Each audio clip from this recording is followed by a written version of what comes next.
जय श्री सच्चिदानंद। इंसान अपनी चालाकी से पूरी दुनिया को धोखा दे सकता है, लेकिन उस परम शक्ति के विधान को धोखा नहीं दे सकता। उस नियति का सिर्फ एक ही नियम है कि कर्म किसी को माफ नहीं करता। श्री हंस जी महाराज कहते हैं कि इंसान का हर विचार, हर कर्म भगवान के उस डायरी में लिखा जा रहा है। इसलिए कर्म करने से पहले हमेशा याद रखें कि अगर आज हम किसी का बुरा करते हैं तो समय का पहिया घूमकर वहीं वापस आता है और हमारा सारा हिसाब करके जाता है। आजकल की दुनिया कह रही है कि भगवान न्याय नहीं करता। जो बुरे कर्म करता है वह फल फूल रहा है और जो अच्छे कर्म करता है वह दुख भोग रहा है। पर यह सच नहीं है। श्री हंस जी महाराज कहते हैं कि जो आज सुख भोग रहा है वह उसके पिछले जन्मों के कर्म है।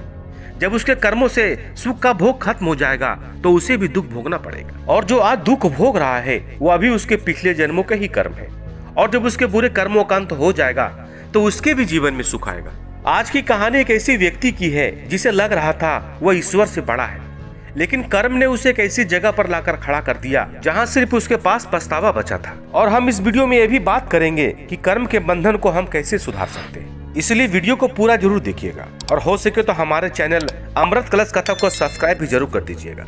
एक बहुत बड़ा व्यापारी था जो महाराज जी के सत्संग में कभी कभी आता था, पर केवल दिखावे के लिए।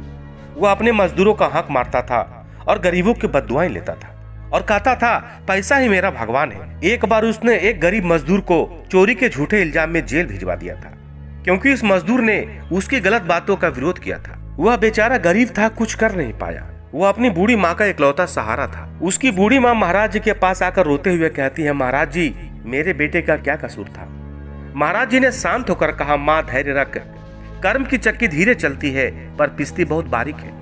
जिसने बीज बोया है उसे फसल काटनी ही होगी। उस व्यापारी का जीवन बहुत ही खुशहाल बीत रहा था, पर जैसे ही उसके पुण्य कर्मों का अंत हुआ उसके जीवन में दुख ने दस्तक दे दिया। उस व्यापारी का इकलौता पुत्र एक ऐसी दुर्घटना का शिकार हुआ कि वह जीवन भर के लिए बिस्तर पर आ गया। उसी समय व्यापार में एक ऐसा घाटा हुआ कि वह पाई पाई के लिए मोहताज हो गया।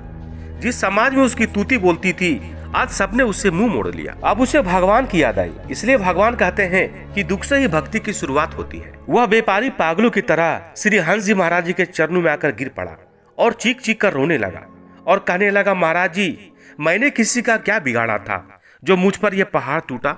श्री महाराज जी की आंखों में करुणा थी। उन्होंने कहा, यह पहाड़ आज नहीं टूटा, यह तो तुमने उसी दिन खड़ा कर दिया था जब तुमने उस बेगुनाह को जेल भेजा और उसकी माँ के आंखों से आंसू बहाए। कर्म किसी को माफ नहीं करता, चाहे वह मैं हूं या तुम।